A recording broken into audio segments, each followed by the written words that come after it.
ಮೈಸೂರು ಜಿಲ್ಲೆಯನ್ನ ಸಾಂಸ್ಕೃತಿಕ ನಾಡು ಅಂತ ಕರೀತಾರೆ. ಆ ಸಾಂಸ್ಕೃತಿಕ ನಾಡಿನಲ್ಲಿ ಚಿತ್ರಕಲೆಗಾರರನ್ನ ಹೆಚ್ಚಾಗಿ ನಾವು ಕಾಣುವುದು ಮೈಸೂರು ನಗರದ ಬಿಎಂಶ್ರೀ ನಗರ ಹಾಗೂ ಕರಕುಶಲ ನಗರ ಅಂತ ಹೇಳ್ಬಹುದು. ಇಲ್ಲಿ ಯಾವುದೇ ಚಿತ್ರಕಲೆ ನೀಡಿದ್ರು ಕೂಡ ಪಟ್ ಅಂತ ಬಿಡಿಸ್ಕೊಡ್ತಾರೆ. ಮೈಸೂರು ಬಿಎಂಶ್ರೀ ನಗರದ ನಿವಾಸಿಯಾದಂಥ ಶ್ರೀರಾಮ್ರವರ ಪುತ್ರಿ ಸಹನಾ ತನ್ನ 5ನೇ ವಯಸ್ಸಿನಲ್ಲಿ ತನ್ನ ಚಿತ್ರಕಲೆಯನ್ನ ಬರೆಯಲು ಪ್ರಾರಂಭ ಮಾಡ್ತಾಳೆ. ಅದನ್ನ ಗಮನಿಸಿದ ತಂದೆ ಮಗಳ ಪ್ರತಿಭೆಯನ್ನ ತಿಳಿದು ಚಿತ್ರಕಲಾ ಶಾಲೆಗೆ ಕಳಿಸ್ತಾರೆ. ನಂತರ 10ನೇ ತರಗತಿ ಮುಗಿದ ನಂತರ ಕವಾ ವಿಶ್ವವಿದ್ಯಾಲಯ ಸೇರಿಕೊಂಡು ಹೆಚ್ಚಿನ ಕಲಿಕೆಯನ್ನ ಮುಂದುವರಿಸ್ತಾಳೆ. ಮೈಸೂರಿನಲ್ಲಿ ಮೈಸೂರು ಪೇಂಟಿಂಗ್ ಬಹಳ ವಿಶೇಷವಾದ ಚಿತ್ರಕಲೆ ಅಂತ ಹೇಳ್ಬಹುದು. ಈ ಪೇಂಟಿಂಗ್ ಅನ್ನ ಹೆಚ್ಚು ಬಿಡಿಸುವುದಿಲ್ಲ. ಆದ್ರೆ ಸಹನಾ ಅವರು ನುರಿತ ಶಿಕ್ಷಕರಿಂದ ತರಬೇತಿ ಪಡೆದು ಪ್ರಸಿದ್ಧ ದೇವಾಲಯದ ಅರಮನೆ ಶ್ವೇತ ವರಹಸ್ವಾಮಿ ದೇವಾಲಯಕ್ಕೂ ಕೂಡ ಪೌರಾಣಿಕ ಕಥೆಗಳ ತಿಳಿಸುವಂತ ಚಿತ್ರಗಳನ್ನ ಬಿಡಿಸಿ ಪೇಂಟಿಂಗ್ ಸಹ ಮಾಡಿರ್ತಾರೆ. ಈಗಿನ ಕಾಲದ ಯುವಕರಿಗೆ ಹಾಗೂ ಯುವತಿಯರಿಗೆ ಕೈಗೆ ಟ್ಯಾಟೂ ಹಾಕಿಸ್ಕೊಳ್ಳೋದು ಅಂದ್ರೆ ಕ್ರೇಜು. ಅದರಂತೆ ಟ್ಯಾಟೂ ಸಹ ಹಾಕೊಳ್ತಾರೆ. ಬ್ಲಡ್ ಡ್ರಾಯಿಂಗ್ ಸಹ ಮಾಡ್ತಾರೆ ಹಾಗೂ ನಮ್ಮ ದೇಶದ ಪ್ರಧಾನಿ ನರೇಂದ್ರ ಮೋದಿ ಅವರಿಗೆ ನೀಡಲು ಅವರ ಭಾವಚಿತ್ರವನ್ನ ಬಿಡಿಸಿರ್ತಾರೆ. ಅದನ್ನ ಕೊಡಲು ಅವರು ಈಗ ಮುಂದಾಗಿದ್ದಾರೆ.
ನನ್ನ ಹೆಸರು ಸಹನಾ ಎಸ್ವಿ.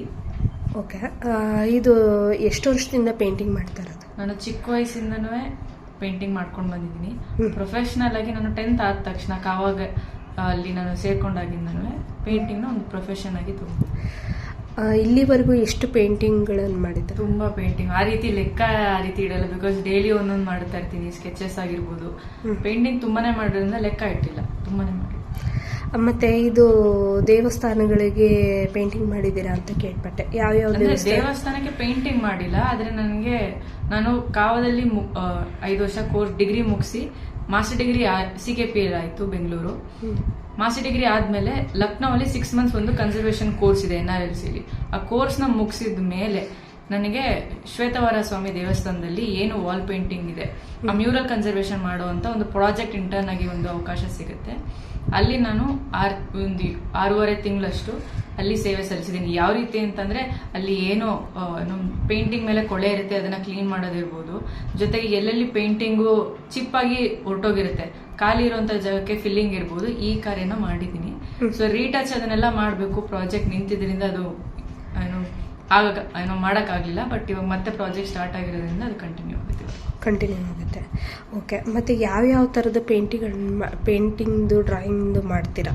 ನಾನು ಪೆನ್ಸಿಲ್ ಡ್ರಾಯಿಂಗ್ ಮಾಡ್ತೀನಿ. ಚಾರ್ಕೋಲಲ್ಲಿ ನಂಗೆ ತುಂಬಾ ಇಂಟ್ರೆಸ್ಟ್ ಅಂತ ಚಾರ್ಕೋಲ್ ಪೇಂಟಿಂಗ್ ಪ್ಲಸ್ ಆಕ್ರಿಲಿಕ್ ಜಾಸ್ತಿ ಮಾಡ್ತೀನಿ. ಆಯಿಲ್ ಪೇಂಟಿಂಗ್, ವಾಟರ್ ಕಲರ್, ಜೊತೆಗೆ ವಾಲ್ ಪೇಂಟಿಂಗ್ ಮಾಡಿದ್ದೀನಿ. ಸೊ ಈ ರೀತಿ ಬೇರೆ ಮೀಡಿಯಾಸ್ ಟ್ರೈ ಮಾಡಿ. ಮತ್ತೆ ಇದು ಡಿಜಿಟಲ್ ಆರ್ಟ್ನು ಇವಾಗ ರೀಸೆಂಟ್ ಆಗಿ ಸ್ಟಾರ್ಟ್ ಮಾಡಿದ್ದೀನಿ.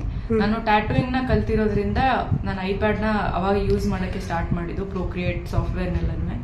ಸೊ ಡಿಜಿಟಲ್ ಆರ್ಟ್ ಅನ್ನೋದು ಇವಾಗ ರೀಸೆಂಟ್ ಆಗಿ ಯಾವಾಗ ನಂಗೆ ಆಕ್ಸಿಡೆಂಟ್ ಆಯಿತು ಅವಾಗಿಂದ ನಾನು ಅದನ್ನು ಕೂಡ ಶುರು ಮಾಡಿದ್ದೀನಿ. ನಾನು ಶ್ರೀರಾಮ್ ಅಂತೇಳಿ, ನನ್ನ ಮಗಳು ಸಹನಾ, ಇವಳು 2ನೇ ಮಗಳು. ಇವಳಿಗೆ ಒಂದ್ಸತಿ ಚಾಕ್ ಪೀಸಲ್ಲಿ ಏನೇನೋ ಚಿತ್ರಗಳು ಬರೆಯೋಳು. ಅವಾಗ ಸುಮಾರು ಒಂದು 3.5 ವರ್ಷದ ಮಗು. ಆಮೇಲೆ ಬರ್ತಾ ಬರ್ತಾ ಯಾವುದಾದ್ರೂ ದೇವ್ರು ಬರೆಯೋಳು.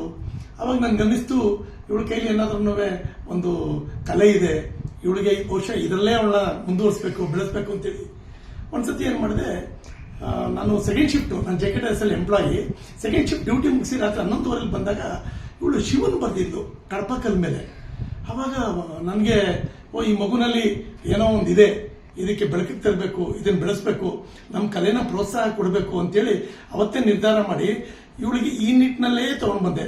ಇವಳನ್ನ ನಮ್ಮ ಪ್ಯಾಲೇಸ್ ಆರ್ಟಿಸ್ಟ್ ಕುಪ್ಪಾಚಾರ್ ಅವರು ಇರ್ಬೋದು, ಪ್ಯಾಲೇಸ್ ಆರ್ಟಿಸ್ಟ್ ರಾಮರಸಯ್ಯ ಗುರುಗಳಿರ್ಬೋದು, ಇವರೆಲ್ಲರ ಆ ಒಂದು ಸಣ್ಣ ಮಗುವಾಗಿದ್ದಾಗಲೇ ಅಲ್ಲಿ ಅವ್ರ ಹತ್ರ ಕರ್ಕೊಂಡು ಹೋಗೋದು, ಅವರ ಸಂಪರ್ಕದಲ್ಲಿ, ಅವರ ಆಶೀರ್ವಾದದಲ್ಲಿ ಕೆಲವೆಲ್ಲನೂ ಇವಳಿಗೆ 8 ದಿನ ಆಗ್ತಿದೆ, 8 ದಿನ ಹೇಗೆ ತಿಳಿದಿದೆ ಹಾಗೆ ಪೆನ್ಸಿಲ್ ಸ್ಕೆಚ್ಗಳನ್ನ ಕಲಿಸುವಂಥದ್ದನ್ನು ಮಾಡಿದೆ. ಆನಂತರ ಕಾವಾದಲ್ಲಿ ಸೇರಿಸಿದೆ. ನಮ್ಮ ನಿರೀಕ್ಷೆ ಪ್ರಕಾರ ಮೈಸೂರು ಪೇಂಟಿಂಗ್ ನ ಕಾವಾದಲ್ಲಾಗ್ಲಿ ಅಥವಾ ಚಿತ್ರಕಲಾ ಪರಿಷತ್ತಲ್ಲಾಗ್ಲಿ ಇವತ್ತಿಗೂ ಅದನ್ನ ಗೌರವಿಸುವಂಥದ್ದು, ಬೆಳೆಸುವಂಥದ್ದು ಯಾವುದೂ ಇಲ್ಲ. Utter failure. ನನ್ನ ಮಗಳಿಗೆ ಇವತ್ತಿಗೂ ಮೈಸೂರು ಪೇಂಟಿಂಗ್ ಕಲಿಸೋರು ಯಾರು ಇಲ್ವಲ್ಲ ಅಂತೇಳಿ ಬಹಳನೇ ನೋವು ಪಡ್ತಿದ್ದಾಳೆ. ಸೊ ನಾನು ವಿನಂತಿ ಮಾಡ್ತೀನಿ ತಮ್ಮ ಮೂಲಕ, ತಮ್ಮ ಟಿವಿ 18 ಮೂಲಕ ನನ್ನ ವಿನಂತಿ ಇಷ್ಟೇನೆ, ಏನು ಒಂದು ಮೈಸೂರು ಪೇಂಟಿಂಗ್ ಇದೆ ಅದು ಕಾವಾದಲ್ಲಿ ಅದಕ್ಕೆ ಸಂಬಂಧಪಟ್ಟಂತ ಯೋಗ್ಯವಾದಂತ ನುರಿತ ಕಲಾವಿದರುಗಳನ್ನ ಬೆಳೆಸಬೇಕು ಅನ್ನೋದಾದ್ರೆ ಒಳ್ಳೆ ಗುರುಗಳನ್ನ ಅಪಾಯಿಂಟ್ ಮಾಡಿ ಚಿತ್ರಕಲಾ ಪರಿಷತ್ನಲ್ಲಿ ಬೆಳೆಸಿ ಅದನ್ನ ಗೌರವಿಸಿ. ಇಲ್ಲ ಅಂತ ಹೇಳಿದ್ರೆ ಮೈಸೂರು ಪೇಂಟಿಂಗು ರಾಜರ ಮಹಾರಾಜರ ಕಾಲದಲ್ಲಿ ಅವರ ಒಂದು ಆಶ್ರಯದಲ್ಲಿ ಏನು ಭವ್ಯವಾಗಿ ಅದು ಬೆಳೆದಿತ್ತು, ಅದು ಅಳಿಸೋಗ್ತದೆ. ಅಳಿಸೋಗೋದಕ್ಕೆ ಅವಕಾಶ ಕೊಡಬೇಡಿ. ನಿಮ್ಮ ನಿಜವಾದಂತ ಕಲಾ ಸಂಸ್ಕೃತಿ ಬಗ್ಗೆ ತಮಗೇನಾದ್ರೂ ಅದ್ರ ಬಗ್ಗೆ ಗೌರವ ಇದ್ರೆ ಚುನಾಯಿತ ಪ್ರತಿನಿಧಿಗಳು ಅದನ್ನ ಪ್ರೋತ್ಸಾಹ ಕೊಡಿ, ಸರ್ಕಾರ ಅದಕ್ಕೆ ಪ್ರೋತ್ಸಾಹ ಕೊಡಿ, ಮಕ್ಕಳುಗಳನ್ನ ಶ್ರೇಷ್ಠವಾಗಿ ಬೆಳೆಸಿ. ನನ್ನ ವಿನಂತಿ ಇಷ್ಟನೇ. ಇವತ್ತು ಏನು ಮೊಬೈಲ್ನಲ್ಲಿ ಒಳ್ಳೆದು ಇದೆ, ಕೆಟ್ಟದ್ದು ಇದೆ. ದಯಮಾಡಿ ಎಲ್ಲ ತಂದೆ ತಾಯಿಗಳಲ್ಲಿ ನಿಮ್ಮ ಮಕ್ಕಳಲ್ಲಿ ಏನಿದೆ ಆ ಕಲೆನ, ಆ ಒಂದು ವೈಭವನ, ಆ ಸಂಸ್ಕೃತಿನ ಬೆಳೆಸೋದಕ್ಕೆ ಅವಕಾಶ ಇದ್ರೆ ಇಂಥ ಮಕ್ಕಳುಗಳನ್ನ ನನ್ನ ಮಗಳಿಗೆ ಹೆಂಗ್ ಪ್ರೋತ್ಸಾಹ ಕೊಟ್ಟೆ ಆ ರೀತಿ ತಾವು ಪ್ರೋತ್ಸಾಹ ಕೊಡಿ, ಬೆಂಬಲ ಕೊಡಿ, ಬೆಳೆಸಿ. ಈಗ ಉತ್ತರ ಪ್ರದೇಶಕ್ಕೆ ಯಾರು ಕಳಿಸೋದಿಲ್ಲ, ಯಾಕೆಂದ್ರೆ ಕನ್ಸರ್ವೇಷನ್ ಇರೋದು ಇಡೀ ಇಂಡಿಯಾದಲ್ಲಿ ಅಲ್ಲೊಂದೇ NRLC ನಲ್ಲಿ 6 months ಕೋರ್ಸ್ಗೆ ನಾನು ಒಬ್ಬಳೇ ಮಗಳು ಕಳಿಸ್ತೆ. ಅವಳು ಅತ್ಯಂತ ಸುರಕ್ಷಿತವಾಗಿ ಗೌರವಿತವಾಗಿ ಕಲಿತು ಬಂದು ಇವತ್ತು ನಮ್ಗೆಲ್ಲ ಒಂದು ಕಡೆ ನಮಗೂ ಇಂಥ ಒಂದು ಕಲಿಕೆನಲ್ಲೂ ಪ್ರಯತ್ನ ಮಾಡ್ತಲ್ಲ ಅಂತೇಳಿ ಹೆಮ್ಮೆ ಇದೆ. ಕರೋನಾ ಬಂದಾಗ ಯಾರ ಮಕ್ಕಳು ಏನು ಮಾಡಿದ್ರು ಗೊತ್ತಿಲ್ಲ, ನನ್ನ ಮಕ್ಕಳು ಬೇರೆ ಮಕ್ಕಳು ಬೆಳೆದಂಗೆ ಯಾವ್ದಾದ್ರು ಒಂದು ರಂಗದಲ್ಲಿ ಬೆಳಿಬೇಕು ಅಂತೇಳಿ ಟ್ಯಾಟೂ ಕಲಿಸ್ಲು, ಮತ್ತೆ ಮೆಹಂದಿ ಕಲಿಸ್ಲು. ಆ ಸಂದರ್ಭದಲ್ಲಿ ಈಗ ಟ್ಯಾಟೂನೂ ಮಾಡ್ತಾಳೆ, ಮೆಹಂದಿನೂ ಮಾಡ್ತಾಳೆ. ಪ್ಲಸ್ ಈ ಒಂದು ಕಲಾಕ್ಷೇತ್ರದಲ್ಲಿ ವಿಜುವಲ್ ಆರ್ಟ್ ಅಲ್ಲಿ ಅವಳ ಒಂದು ತಾಕತ್ತೇನಿದೆ, ಅದಕ್ಕೆ ಒಳ್ಳೆ ಗುರು ಏನಾದ್ರೂ ನಮ್ಮ ಮಗಳು ಸಿಕ್ಕಿದ್ರೆ ಮೈಸೂರು ಪೇಂಟಿಂಗ್ ಅಲ್ಲಿ ಅವಳನ್ನ ಬೆಳೆಸಬೇಕು ಅಂತ ಬಹಳ ಅವಕಾಶ ಇದೆ. ಈಗ ಗುರು ಹೆಸರೇನಪ್ಪ? ಆನಂದ್ ಅಂತೇಳಿ ಅವ್ರ ಹತ್ರ ಒಂದ್ ಸ್ವಲ್ಪ ಒಂದು ಪ್ರಯತ್ನ ಮಾಡ್ತಾ ಇದ್ದಾಳೆ ಮೈಸೂರು ಪೇಂಟಿಂಗ್ ಕಲಿಬೇಕು ಅಂತೇಳಿ. ಸೊ ಈಗ ನಮ್ಗೆ ಇನ್ನೊಂದು ಸೌಭಾಗ್ಯ ಅಂತ ಹೇಳಿದ್ರೆ, ನಮಗೆ ಇವರು ಸೆಲ್ವಪಿಳ್ಳೆ ಅಯ್ಯಂಗಾರು ಆ ಪುಣ್ಯಾತ್ಮ ಗುರುಗಳು ನನ್ನ ಮಗಳಿಗೆ ಸಂಪೂರ್ಣವಾಗಿ ಬೆಂಬಲವಾಗಿ ನಿಂತವ್ರೆ.